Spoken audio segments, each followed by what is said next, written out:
I can't say I like the idea of you taking this risk, Kendall. Waiting alone in your cabin for the killer to show his hand. But if it means not being held up in Papeete, then I'm with you. Give me half an hour to spread the word.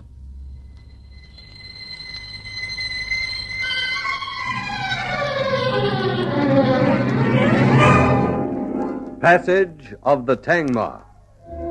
The story of a ship and its cargo of death.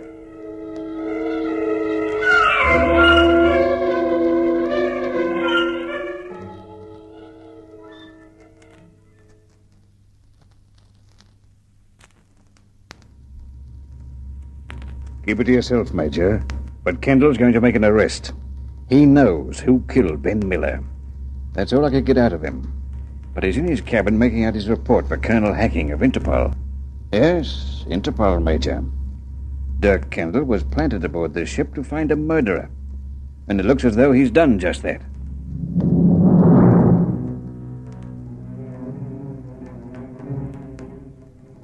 Captain Goddard was as good as his word. He picked his men carefully, swearing them to secrecy and knowing darn well that as soon as he turned his back, the story would be all over the ship. First, Major Challoner was informed. Then, Edwin Tuker.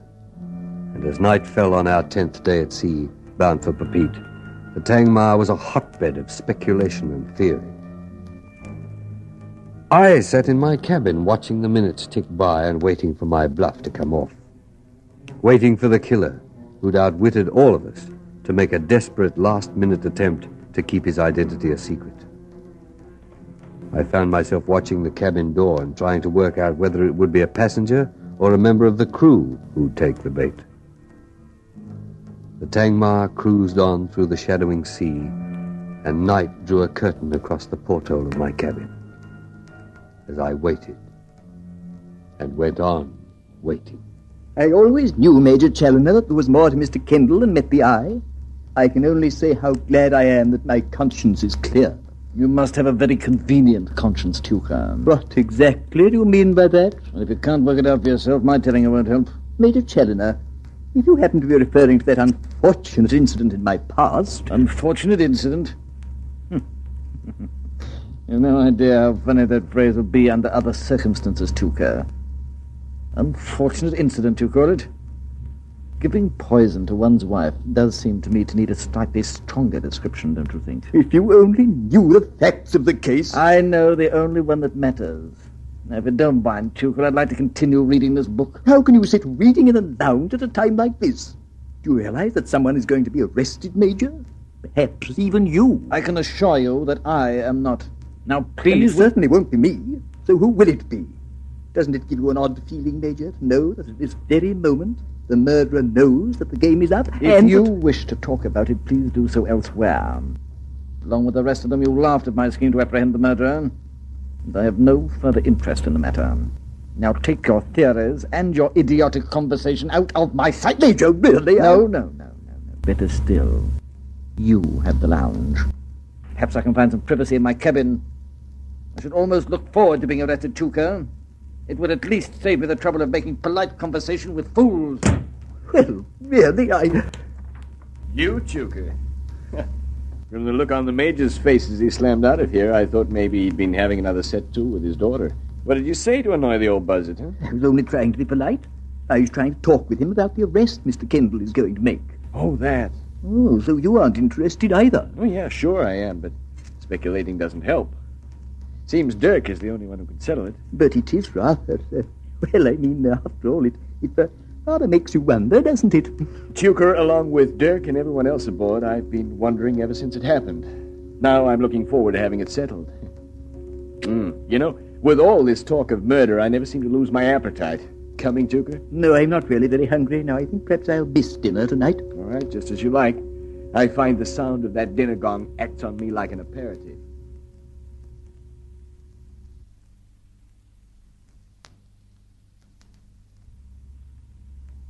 How pleasant, Sharon, to think that after tonight we will be able to enjoy ourselves. That there will be no unpleasantness anymore. If Kendall's going to make an arrest, why the devil doesn't he get on with it? Perhaps he wishes the condemned men to enjoy a hearty breakfast.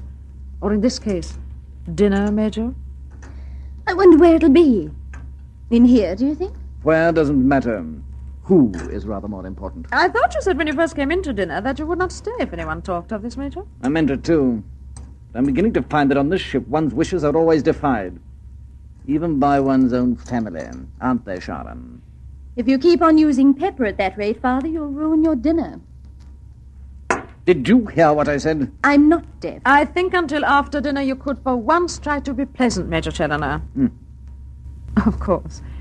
If this is a way of trying to hide your fear... Miss Fedorov, I have never been afraid of anything in my life. I don't intend to start now. I knew it was a mistake to come in here tonight. You're coming, Sharon? I'm enjoying my dinner, Father. And enjoying making me look a fool, is that it? Father, please. That infernal American put you up to this, didn't he? To defy me. Is that what you discussed with him on deck this afternoon? Is that how you think you'll get rid of me? Is it? Something wrong, Major? Yes, Blake, there is a great deal. I will not have you pestering my daughter. Do you understand? You know, the only man I ever read about who reminded me of you was that fellow in the barracks of Wimpole Street. Except that he had the good manners to keep it in the family. Why, I shall continue to see your daughter at every opportunity. Well done, Lee. You intend to stand there like that all through dinner, Major Challoner? All right, if I sit here, Sharon? Of course. I told you earlier to watch yourself, Blake, and I meant it. I've distrusted you ever since you came aboard this ship. I know what you are, Blake. A no good fortune-hunting gigolo. But it won't do you any good. No good at all. You'll never get a penny of my money, do you understand? Not a penny. Since Sharon prefers your company to mine, ask her to explain why. Oh, with your father aboard, Miss Challoner, we never lack variety, do we? Yeah, just as well we don't have a ship's orchestra. We'd never have managed to accompany that successfully. Will you excuse me, please? I'm sorry for that. Oh, Sharon, don't cry. That's what he wants. Why does he have to spoil everything? What did he mean by that last remark about his money? He thinks I want it. He doesn't realize that I wouldn't soil my hands with it. I'll go to my cabin. No, wait, Sharon. I'll come along with you. There's no need, Lee. Will you excuse us, Alona? Of course. And Lee, you do work very fast, don't you?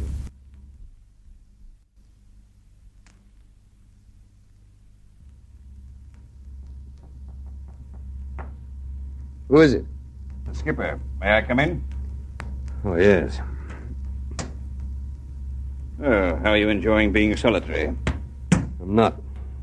Well, they all know. If the man we're looking for is going to make any kind of move, it won't be long. Well, then you better clear out of here, Skipper. There's no need for both of us to wait. I don't like it, Kendall. Dash it, old man. This is my ship, and I don't feel like shirking any part of this.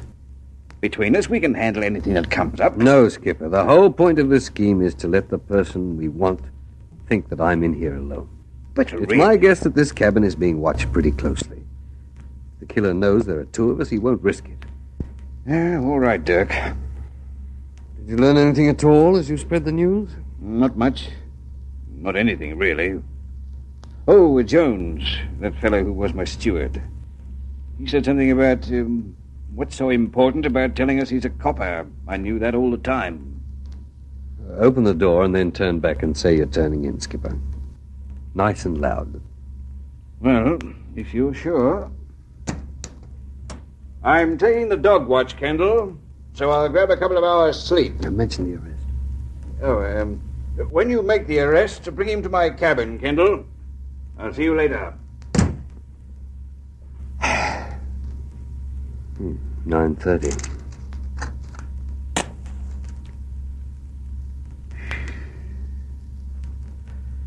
He's got to make a move soon. By now I should be worried sick, expecting to be picked up at any moment. I'll have another look at that will. Not a thing in it that helps, but I'm beginning to wonder whether you really did like these people, Wellerman, or whether you knew that this would happen and now you're laughing your head off.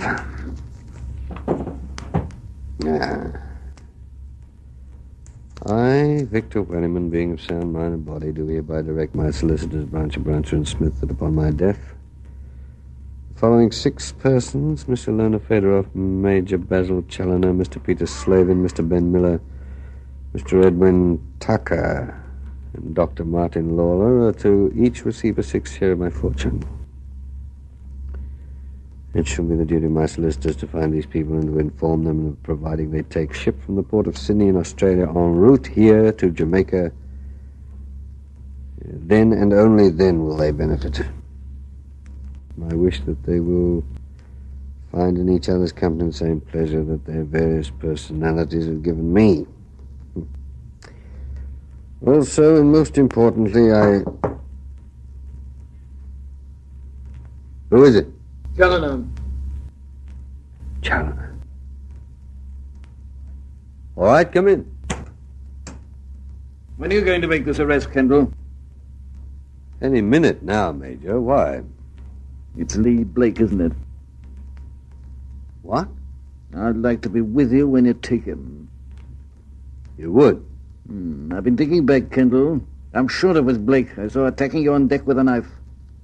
Our third night out at sea, Kendall, do you remember? Well, yes, of course, but... He's a murderer. He's the man you've been looking for. Let's make the arrest together.